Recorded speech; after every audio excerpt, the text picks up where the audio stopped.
Hello, and welcome everyone to the next installment of the Switch for Life webinar series.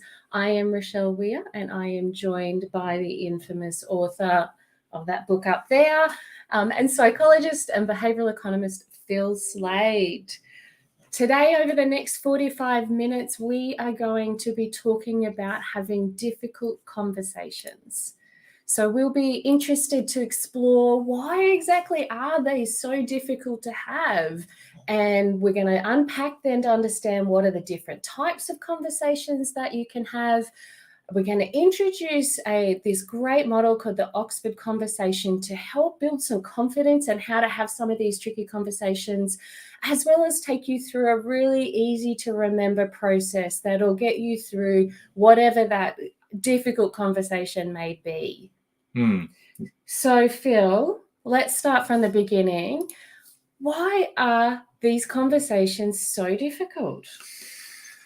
Yes, the difficult conversations are only difficult because I think we're underpinned by a number of fears. We're scared of having these conversations, and fear is something that we really need to understand and have a look at, because for those of you who know the sort of the going apeshit and the decider sort of model or framework based on behavioral economics, we have this ape, this part of our brain that's in the chimpanzees. That's why we call it our ape, because it's the chimpanzees. It was all evolutionarily, it was the earliest system to develop in our womb, in the womb as well as in evolution. And this part of this system is the amygdala, and that's on that slide, the little blue acorn or almond-shaped size part of the brain, which generates these fears. But that's right next to the hippocampus and the top of the brainstem, and where they believe a lot of our long-term memories are situated. And long-term memories have traumas in them, traumas that are in our subconscious, in this part of our brain.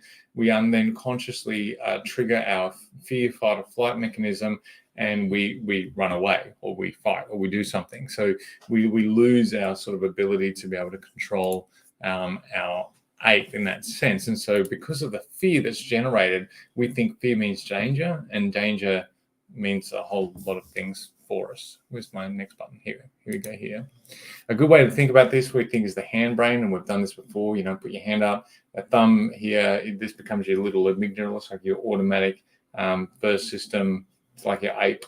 And then you put your frontal lobe and the bits of the brain here, which give you inhibition and ability to plan and think ahead and problem solve. And it kind of makes a little cage, sort of cage for your ape. So there's your ape, and there's a little cage. And when you flip your lid, or when you lose your head, or when you do something that makes you lose control, and that inhibition side of the front of your brain disengages, it releases the cage, and your ape just goes apeshit, right? That's the book.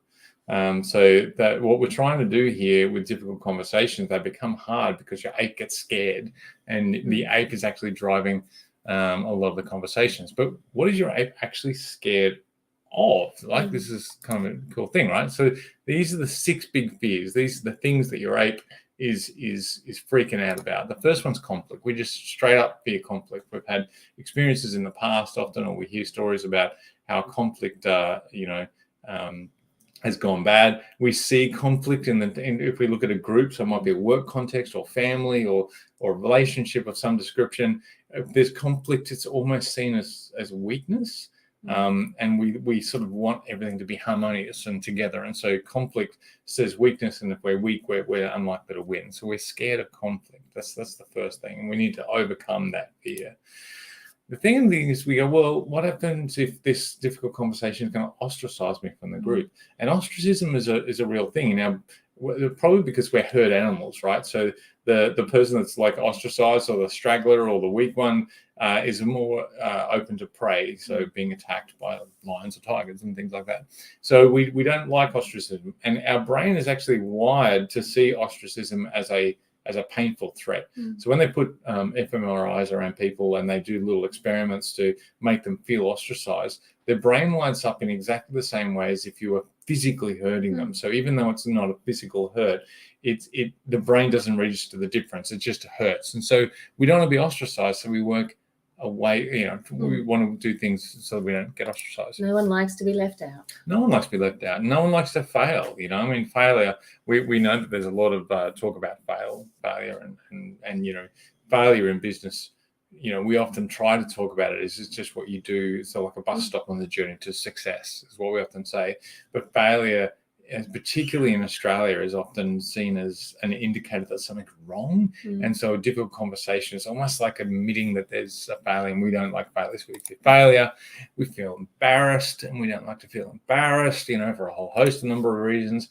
This is a really interesting one. We fear the future, because the future feels like something that's uncontrollable. So where we don't have a certain outcome for the future, then we fear it. We're scared of it, and we don't know what it could be. This could be dangerous for us. The thing is, we never know what the future is going to hold, right? It's kind of it's not a nuts fear. You do want to plan for the future, and you want to put plans in place to protect and, make hay while the sun shines and all those sorts of things. But that's not fearing the future. That's preparing for the future, which is very different to just being scared of the future. Is this seen also as risk aversion? Yeah, so it can be absolutely risk aversion, particularly as it relates to the strength of our relationships. So we're more likely to stay with sort of a suboptimal situation in our present life rather than try to have a conversation about making it better, because at least that it's not going to be worse. And better the devil you know. Better the devil you know, and it's like, well, at least we can maintain, and somehow maintaining feels right. It never works like that though, because when you're only ever going forward or going backwards. There's no such thing really as maintaining, and so that fear doesn't really seem valid, but definitely loss aversion and all those sorts of things exist, and it all feeds into this whole idea of we don't like to lose control. We like to feel like we've got control over the future, and we don't. But we do think that there's the negative outcomes. As soon as we lose control, our brain goes, the negative outcomes will result if we lose control. And we know, as far as leadership goes, one of the things that we need to do is to learn to let go of control and trust others, and trust people who've got the job, trust people that know what they're doing, and all those sorts of things, while at the same time sort of being vigilant enough around to sort of not be blind to what's going on, but not control what's going on, right? Control is people that are really controlling are in that high state of arousal, and they tend to jump from one crisis to the next. So if you're by that person that sort of jumps from one crisis to the next, often it'll feel like you're always having difficult conversations, but you're really actually avoiding the actual conversation that needs to have, because it's covered by crisis, And feeling of chaos. And this is where perfectionism comes in, because you want to control everything. Often you've come from a family that has very high expectations, and so you're trying to live up to expectations. You then put those high expectations on yourself, and it's all about control, really. So these are the big fears that make it really hard. And if you're feeling one of these fears, you just need to sort of call it out and go, okay, or deal with it, or mitigate for it, or go, okay, this is just a fear that I have, and realize that each of these fears are irrational at some point. They've got a mechanism there to help us survive. That's what our ape does. Our ape does help us survive and thrive, but it also has a whole lot of irrational applications, particularly when it comes to having difficult conversations, right? So they're the fears. So when we talk about difficult conversations, and a lot of what we're going to talk about is sort of a mix of our experience, of the Decider philosophy, but also there's a great book called Difficult Conversations from a number of Harvard researchers by Douglas Stone and Patton and Heem. And they've got a great, and there's heaps of great videos that you can search online as well. But this is kind of a mix of all those three. But in that book, they do talk about three types of conversations, which I think is really, really helpful. And when they talk about these conversations, we could be talking about, say for instance, Rochelle asked me with the last minute, we've got a deadline, and I need something done. I need a piece of artwork done, maybe a poster done, and we got to do it. We got a couple of hours to do it, so I stay up. It's 11 o'clock at night or something, and I stay up till 3 a.m. and I do it. And I come out in the morning. Let's do it. Great. Let's send it out to the client, whatever. And then all of a sudden, Michelle comes back and says, "Oh my God, it's terrible. There's a mistake on it. We need to change it. It's all ruined," and all this sort of stuff. And I'm like, well, it was just a tiny little error, maybe, like a full stop, I say that because I often leave off full stops. And so, or put them there where they don't need it or something like that, right? Or capital in the middle of a sentence. And so what I can say is it's fine, like we should just need to leave it. And then a difficult conversation sort of starts to brew almost like an argument and turns into an argument. But the conversation we're actually having isn't the one that on the surface is about a very functional thing. Often the conversation we're actually happening is one of these three or a mix of these three other conversations. So when we say three types of conversations, it can be the articulated conversation, or it can be what we're thinking rather than what we're saying. So it's the actual conversation, if that makes sense. And this is really important to get your head around. The first is a conversation. Am I talking about something about my identity? Is Rochelle in that situation? Do I identify as a graphic artist or as an expert? Or am I questioning something that's part of my identity? Am I worth it? Am I good or bad? Is it about my competency or the fact that I may not feel valued or loved or anything like that? And it's about self-image and so in both sides of the conversation, are you intentionally sort of saying to somebody, when you say, I don't think this is good enough, are you actually saying, I think you're incompetent and I don't like what you do?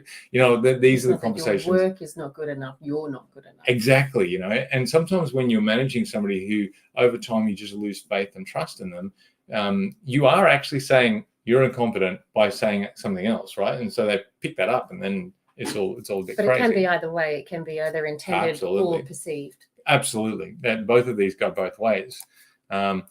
Then there's a conversation that often happens, the once upon a time conversation. So this is when it's he said, she said, and you get caught into a details conversation about the nuance of what your perception was of what actually happened in the past and all these sorts of things. And at the heart of it, it's like you're not really wanting to hear what the other person's got to say. It's like you're right and you need to. I have the facts and these are the facts and. Exactly, and you don't know what you're talking about, and then all of a sudden it goes into, well, now you're stupid because you don't know the facts or what's going on. Like it gets really base, right? But it's very defensive, and it's all about sort of what happened. The third one is a feelings conversation, right? So this is all about you going, have I been heard? Have I been heard? Are my feelings valid? Am I nuts? Or is someone else being mean and aggressive, or it's all about what's happening at a feelings level, and what happens. The interesting thing about feelings and a feelings conversation is that they can change really, really rapidly, particularly when it's about a conversation. So as people's perspectives shift, so do their feelings. So they might feel threatened about a restructure that's coming up and they might be feeling unheard or ignored or unvalued because they don't. And then all of a sudden you go through the conversation, there's another thing, they go, oh, maybe the restructure might be a good thing and blah, blah, blah. If you can shift their perception, all of a sudden their feelings about that and the feelings that they're bringing to the conversation also shift. Now, the thing about these three conversations, and remember we were talking about the ape and the cage before and things like that. These three conversations tend to be of that reactive nature, and you want to shift. You don't want to be talking to apes. You want to be talking to you as a conscious self. And the conscious conversations are more about being curious about something, about sharing something, not just about what happened, and it's also about problem solving. These are the more conscious conversations that you're wanting to have.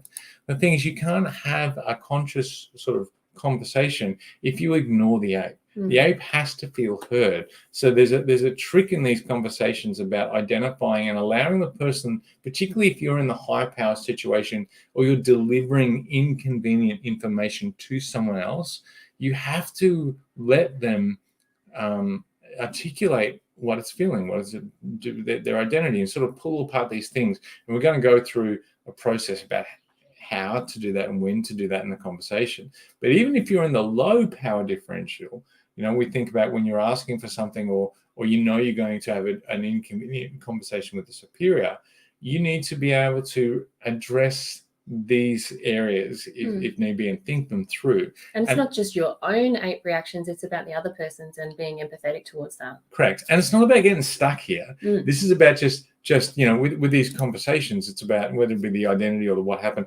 allowing them to express it. So if there's something there, the ape's up there, and it's not about disagreeing or agreeing with it. It's just about being able to settle it down so they feel heard, so that you can go into the more curious, more conscious side of the conversation. So you're not having a conversation with apes, you're having a conversation with you. Often what we find happens in these conversations is that my ape gets triggered because I'm scared about what you're saying, and then I get triggered, and because you're triggered, now I'm triggered. And it's apes and apes conversations, and it just goes on. And apes, and when your ape's talking to another ape, nothing gets sorted, right? You've got to cage the ape, and you've got to learn how to help other people cage their ape, so that you can have a more conscious conversation and be more gracious in that moment.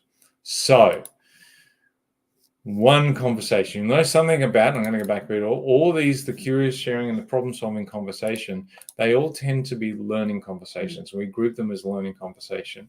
And this is a mindset that you bring to the conversation. If you're coming to the confirmation, not trying to find out what the truth and what the justice is and all these sorts of things, but just to learn about the other person, learn about the problem, and learn and discover what solutions there might be together. It's a very different way of looking at the difficult conversation.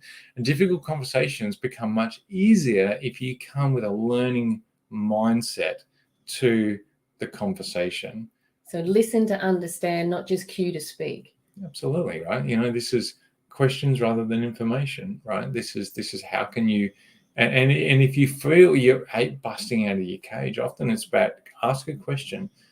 Give yourself a chance, give yourself some clarification, because that feeling of the ape kicking inside of you, that frustration, means that you're putting blinders on yourself, as well as somebody else. So you've got to take the blinders off, learning conversation, keep your ape in check. So that's kind of the starting point. So if you think about that, 3 types of conversations, your ape, there's two sort of things there that you need to sort of manage from an interpersonal dynamic. Then there's a process. There's a process that's pretty tried and true in terms of how you have these conversations. And we like to call it, and this is a decider thing, the PEEPs. So having conversations with PEEPs. And PEEPs stands for prepare, engage, explore, problem solve, and see it through. This is for those of you that know APSI, you can sort of see how this marries on. But this is the PEEPs model. We think this is good when you're having a conversation with someone and it's quite difficult to just think, prepare. Well, you prepare needs to be before the conversation, of course. Am I engaging? Am I exploring? Am I problem solving? And now do I have to see it through? So let's go into this in a little bit more detail, shall we? Prepare. So this is a big thing. I don't think you can ever, no matter how good you are at difficult conversations, particularly if it's very difficult, the more difficult the conversation, the more you need to prepare. We were talking that you can over-prepare. Well, you just don't want to ruminate. There's preparing and thinking it through and having all of your information together and being clear, and you've got your ape in check and that type of thing. But you just don't want to get caught in a mental model where you're playing out a conversation and trying to, if this then that, and if they say that, you can just get caught in a horrible cycle that's not going to be helpful. So yes, it's not being over prepared, but it is just making sure that you're staying objective in your preparations. Correct. It's kind of like before we were saying, mate, preparing for the future is very different to being scared of the future.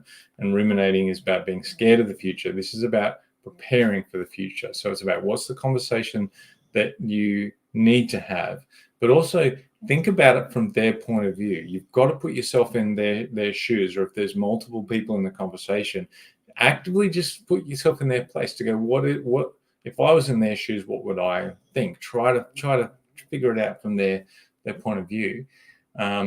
Understand that those 3, are you sharing, learning, engaging, problem solving? Like what's the real point of the conversation there? And at this point, you really need to be clear about what you're feeling about the conversation that you're going to be having, and be honest with it. Like, are you scared of it? Are you angry at them that you have to have this conversation? Are you anxious about it? Are you excited about it? Whatever it is, does it kind of make you sad? Is it I think that one of the hardest conversations you can have is to fire someone and let someone go in a way that, particularly if you kind of like them, right? This can be a really, really tricky conversation. Got much easier if you don't like them or you don't respect them. But if you like them and it's just they're no longer there and it's your job to fire them, you've got to deal with those emotions before you get into the conversation, because you don't want to be dealing with those emotions in the conversation. Ground your identity. I find visualizing really helpful. I literally just visualize the actual conversation. I almost rehearse what I'm going to say, and I rehearse the Oxford Manor. And now, what is the Oxford Manor? That's it. We better explain. Okay, so the Oxford Manor, so we're going to jump out of the PEEPS model just to focus in on what is the Oxford Manor and how it works into the preparation mode. So the Oxford Manor came about. Oxford's been around for more than 1,000 years, and you can imagine that hundreds of years ago, if you said the wrong thing, you could literally lose your head. In today's culture, you're not going to lose your head, but you might be cancelled, right, if you say the wrong thing. So, the same sort of fear is still there. You got to be really careful about what you say in public or views at the moment, right? It's not a safe place. But literally back then, they were, it was particularly from a religious point of view, as Catholicism and Protestantism and things like that, where if they thought that you were on one side or the other, you literally would be dragged out and had your head cut off in public. Crazy. So they said, well, we've got to philosophize. We've got to tease out ideas. That's the way that we grow our intellect and think about things. And so they had to come up with a way of talking about something that didn't sort of expose what they believed or didn't unintentionally expose what someone else might believe. And this is the Oxford Manor. It's the manner of talking about a thing rather than talking about you or I or things like that, right? And I love this idea. It's a way to play gracefully with ideas, to listen and nourish different points of views in a measured and respectful way. So you should be able to talk about anything and not have people, have their apes triggered. Have their apes triggered, right? And what they talk about is in Oxford is a third position type of conversation. And it's kind of like when you're writing, you're in first person, second person, third person. It's a similar sort of concept. First position is I want a dog. That would be a first position conversation. I think dogs are great. I think dogs are amazing. I'm not a cat person. I am a dog person. A you type of second position would be, hey, what do you think about dogs and cats? And do you like a dog? And, would you have a dog? That's me eliciting a dog conversation. Right? It's me talking, but I'm saying you. So I'm putting the conversation is a second chair conversation. And, Rochelle might turn around and ask me the same questions, right? But we're having a you. Good conversation. It's less personal. It's still like learning and exploring. But if it's a really contentious conversation, then not that helpful, because the reason it's not helpful is once that you articulate a position in a conversation, you then feel like you have to defend that position. And so before you really learn about other points of views, for you to really learn about the other point of view of the person you're talking to, for instance, and allow that person to be able to change their mind if that's what you're needing them to do. So a restructure is a great example of where somebody think it might be threatening and you need to change their mind or their perspective or their performance, right? You hang a performance conversation, you may need to be shifting their perspective of their own view of their own performance. They think they're doing a great job and you think you're doing a crap one, something's going on there, right? So if you don't have, if you keep it in this I first or second chair position, you're defending positions. And as soon as you get into a defensive mode, it's over. So what you need to do is you need to talk about it. Dogs are really incredible animals. A lot of people got a lot of things to say about them. And it's interesting that a lot of people think that companionship, has a lot of links to longer life and better family relationships. and they were like that, and it's interesting, isn't it? So I'm still asking a question, but I'm still not asking what Rochelle, and Rochelle could then respond by saying, yeah, I've heard a lot of people that talk about the benefits of cats and dogs, and the way that it's just a general pet and blah blah blah. So you start talking about pets, but it's all about talking about things in a more general sense. Now it seems a bit silly when we're talking about a dog, right? About it, but when you're talking about something really contentious, sexual orientation, different policies and processes that may be contentious, work from home, all these sorts of things. Underperformance, right? Salary. It's talking about underperformance is a great example when you put it into the it space and you talk about what do we think is performance. So these are the actual results. It's facts, it's figures. It's not a personal feeling attached to that. That's right. You're looking at things in that it space and allowing other people to talk about it and pull it apart and get a sense of what's going on without it going into, do you think you're doing a good job? Yes, of course I'm doing a good job. Defensive straight away, right? So it's not a great place. So you got to think about this to how you can put this conversation in a third space. Data is a great way to do that. Talk about something else that's physically sitting in the space. This is what you don't want, right? As soon as somebody gets to, I'm offended, they're not listening anymore. We see this all the time on social media, right? As soon as somebody is offended and they start to go on a rant, very rarely does someone else chiming in about a difference of opinion actually change the views of the person that's there. It becomes one of those conversations about identity, right? Now it's about I'm right, and you're an idiot and I'm not wrong, and that's we're back into the ape territory because we're having an identity conversation, or we're having a feelings conversation, or we're having another conversation. Valid, need to listen to it, settle it down, but you don't want to cycle that conversation at all. So as soon as you see someone that's being offended, this is what you're trying to avoid that in a difficult conversation as much as you can. So I think these things are even now, if you think inside, how would I navigate one of these three conversations?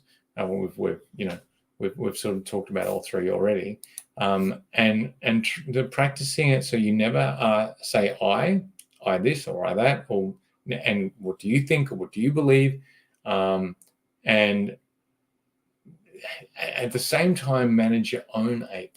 That's the thing. If your ape busts out of its cage, then it's game over as well. So do things like ask questions and practice that, right? Practice what it feels like before the conversation to be triggered. What might trigger you? What are your emotions? And what are you going to do in that moment when you feel that trigger? You've got to pre-think about that, because your ape needs the tools and needs to know what to do, because you're no longer rationally thinking. You need to have pre-thought it, so then you go, oh, that's right. I remember when I was doing this, I was going to ask this. So, or write something down. Pretend like you're writing in your diary or something like that. Give yourself a strategy to calm your ape down without it inflaming the situation. So this is the Oxford Manor, or the Oxford conversation. I think it's a really, really helpful part of your preparation to go in, and then as you're having the conversation, try to keep it in that space. I had a conversation with someone very recently where I was having to, they were going on some drugs that were going to help their emotional state, and they needed to stop, doing some of their other extracurricular activities, and they were doing all the research and things like that about what shouldn't be done. And rather than sort of argue with that person, I needed to be able to hear them. I needed to be able to sell it. I needed to validate that they've got good thinking around it, but then I need to reframe it into a higher mode. So I said, look, as a biology, we all react to things very, very differently, and it's not about being pejorative, but we need to be more conscious about to do this for your own safety. And what's the end goal? The end goal is that in 10 years' time, we have better relationships and that we're living a peaceful and more successful life. That's what we want, right? And so I was able to sort of put it out into that third space as a thing that we're talking about now, living towards what can we do right now to work towards a more peaceful, better life. You sort of see what I did there, right? It was, and that's actually the conversation that I wanted to have. I didn't want it to get bogged down in sort of the what if or anything else. So this is the power of the Oxford Manor. It also helps you think. Once we're prepared, we then move into this engage stage. As you're doing so, that you've prepared using the Oxford Manor, now you're applying the Oxford Manor, particularly as you start the conversation. And if you haven't prepared the sentences or the opening of the context to actually be able to say it, you're probably going to say it wrong. And out of panic, you're going to go, I just want to make sure that you go back into first position, right? Because you're panicking in the moment, right? And you need to be able to have that engage with them, which is that learning conversation. Listen to them, be curious about what's going on and listen to it, because then you start articulating the problem with those things in mind, right? You sort of going, okay, I can see it, I'm re-clarifying your position, and then you start to move towards solving the problem. And this engage function often then very closely aligns with the exploring the story. So you're engaging first, which is more of a what, and the explore is the why. Why is that happening? And you need to start with the what, because they need to be able to get at that surface level and go, what's the hill and what's happening. You need to know why you're there, or why we're having this conversation. What are the practical things that are happening that are interrupting maybe what a performance conversation or things like that. Get all that stuff out of the way, and then go, okay, now let's explore that. Let's go one step deeper and go, how does that make you feel? What are the emotions or the identity? Remember, this is all about the ape. The ape's still kicking around for them at this point. You haven't actually controlled their ape. And when you're in engage and explore, this is when you're putting the ape back in the cage. And there's not much point going on further until all your apes are kind of in the cage and you're having that higher conversation, which is a more curious conversation, a sharing and a learning and a problem-solving conversation. But you need to listen to it, because some of the problems that they're articulating in this are also problems that you need to solve. So it's not just that you need to increase their performance, but you also need to increase maybe the salience or how much you celebrate what they do, because maybe they're just feeling like, well, no one sees it anyway. What's the point, And that might be what they're feeling. They won't articulate it like that, but it's kind of like, well, I may as well at 4:30 just crack open a bottle of wine and not put in those extra half hour or hour, because it's not really going to make a difference anyway. So you don't know, right? It could be increasing their self-awareness, particularly having a performance conversation. This might be the first time that they've heard that they've got an opportunity to improve. So they'll go through a process of potentially falling into that defensive, and you do need to support them through that stage. You can't just go from get better and start action planning if you want to get sustained behavior change, because they need to buy into what you've told them and see, and not agree with necessarily, but respect your opinion.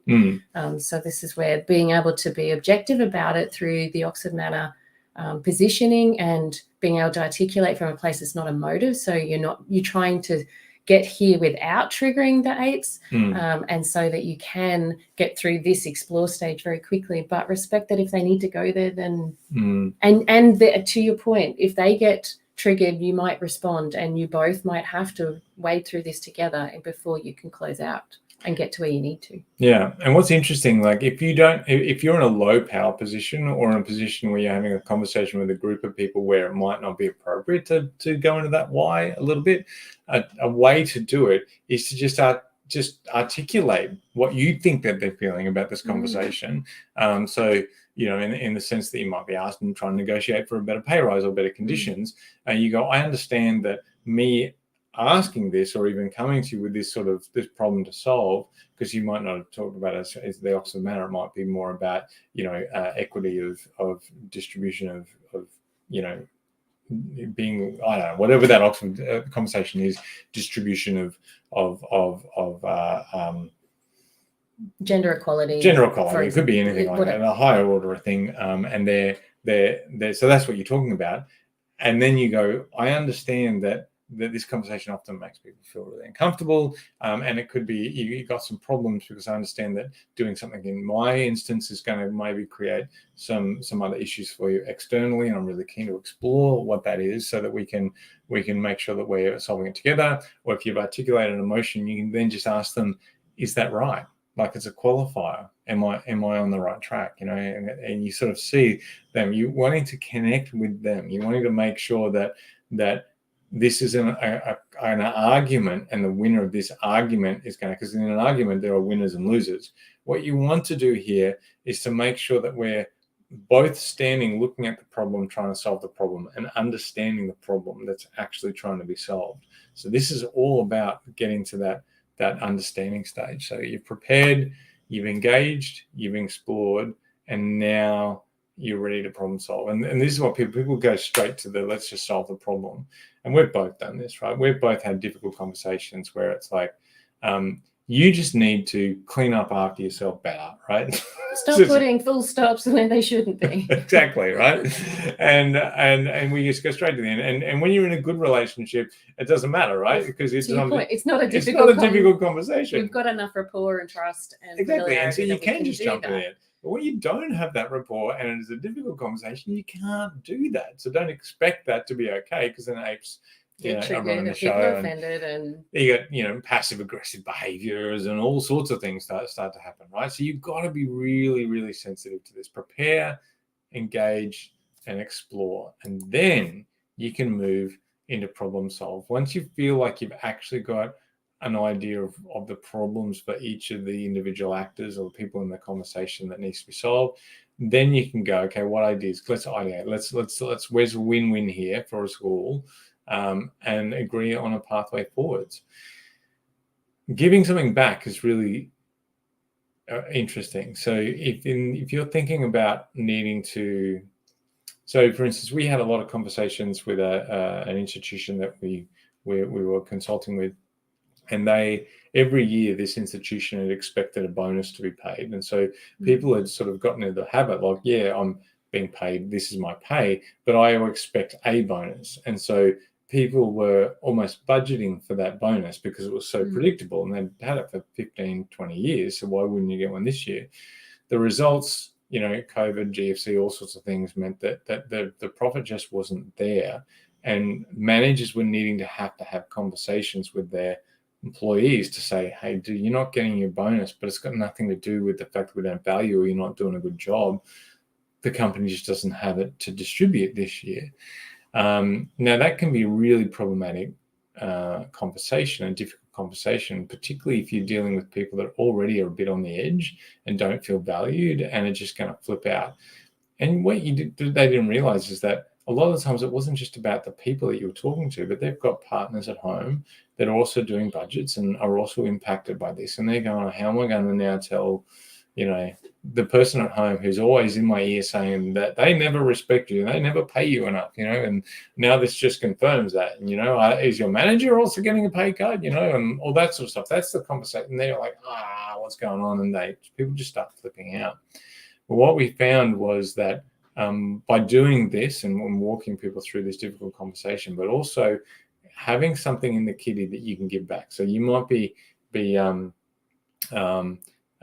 taking a pay cut, but what are the other things? Here is some of the other things that we think we can give that are going to be valuable. So it might be for the next, 4 weeks, we're going to give everyone a 4-day week. And you'll still be paid for 5 days, but you'll have a 4-day week.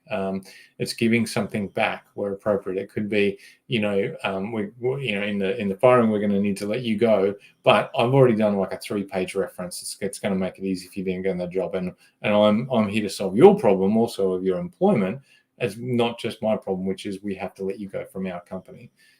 Things like that. So I'm trying to think about, if you're taking something away from the person that you're having a difficult conversation, how can you give something back that's somewhat meaningfully, and that's the key, it needs to be meaningful. It's not like, yeah, we're going to fire you, but here's a mug.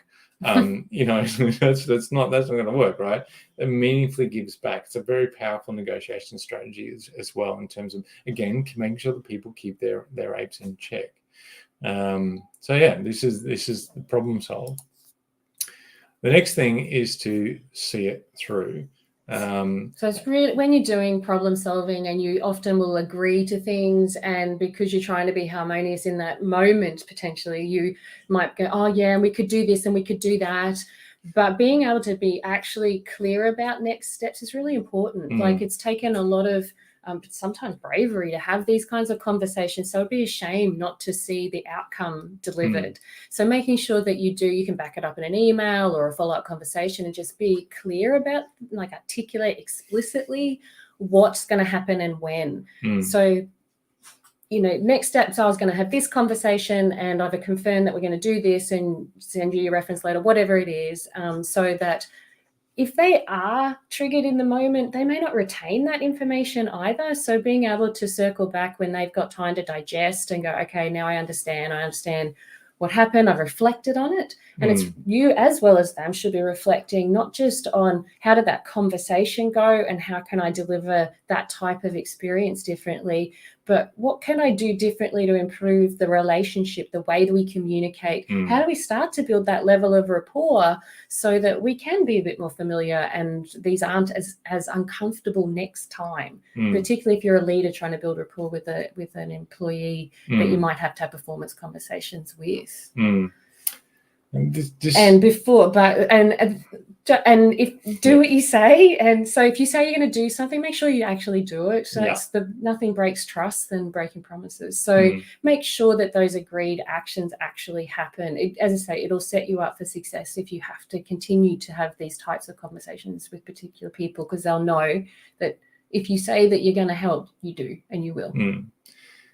It's interesting. You think, when you start to think about the types of conversations that this sort of conversation, I've had a few parents reach out to me, needing to have a conversation about their kids who have started to question whether they're the right gender nowadays, and they don't really know. And these kids are quite young, and they just don't know, and they're getting confused because they don't fit into a stereotypical what a man or a woman is, and maybe they aren't, and things like that. And for a parent, this is a really hard conversation for them to have without it just going, look, biologically, A, B, right? But by having this conversation, it made sure that it wasn't a defensive one, it was an exploration one. And all of those families have come through to the other side, in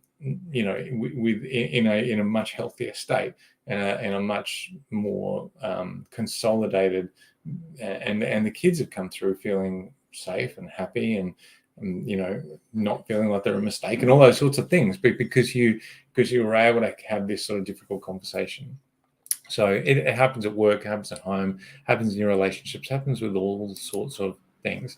Here's some really simple do's and don'ts. If you're going to screen grab something, actually, if you're going to screen grab that one first. Click. Time for screen grab. Time for screen grab this one. Right. There's some simple do's and don'ts. We don't need to go through this. You can read through this. My big do is about the pace of the conversation. Do slow it down. Don't rush it. It's okay. When you slow things down, you give yourself a better chance of your 8 not running the show and you running the show. And all of that, it allows you to sort of nod and reframe back to them what they've already said, in order for you to confirm understanding and let them know that they're listening. I think the big don't for me is don't write everything down. Some people sort of get so worried about the preparation that they try and script it out. Never works. At best, take some notes. And it is also interesting to make sure that you don't go into the conversation thinking that it's going to be a difficult conversation. It's kind of like there's a mindset there, because then you're hesitant and you're scared, and people can sort of feel that you're hesitant, you're scared. Do your preparation and be excited for it. It's like, we're going to find a solution here. We're going to do something, or we're going to achieve something, whatever that would be. Don't sort of hesitate at the very beginning of the conversation. I think that's a really important thing. In terms of empathizing, we're not going to go through this too much. There's a lot of stuff on our either Decider or the Switch for Schools website. This is a nice way of being able to articulate what your emotion is, and also being able to understand what someone else's emotion is. the higher, the closer to the center of this circle you are, the higher activation, the more activated your emotion is, the more your ape's in control and the less you're in control. So in anger, if you're annoyed, you're allowed to be annoyed. Just be able to be articulate about that it can be very annoying. Or if the person you're talking to is furious about something, just be annoyed at the thing that they're furious about until they calm down. This is a really nice little map for both cognitive empathy as well as managing your own emotions. It's a decider emotion where you can search for it and get all sorts of cool information on if you just do a straight Google search. So what have we covered during the session? So we've talked about avoidance isn't the answer. So acknowledging what your fears are and what you're scared of, being able to label it and manage your reactivity so that you can go into the conversation with confidence, and don't avoid it. It's worth having. Don't avoid difficult conversations just because they're difficult. And to Phil's point, think about reframing it to set your intention to go into it because you are prepared, you've done your work, you know how to manage it, you've rehearsed, you've practiced, you can have it and you can do a great job at it. So try to make sure that you can manage that emotional reactivity that is the big ticket item here. And also look at ways that you can manage away from those ape conversations to those learning conversations. And just remember, it's okay to have conversations with your peeps. And peeps, remember what that is, right? Peeps. Prepare, engage, explore, problem solve, see it through. We hope you've enjoyed today's session. We look forward to our next one will be in November, where we're talking about managing people through change and how to lead with empathy. You'll find there's all of the links to all of our usual channels. This will be saved on YouTube. Please subscribe so you can have a look at our back catalogue of all of the other sessions we've done too. We hope you've gotten value. Thank you for your time. Have a great day. Ciao.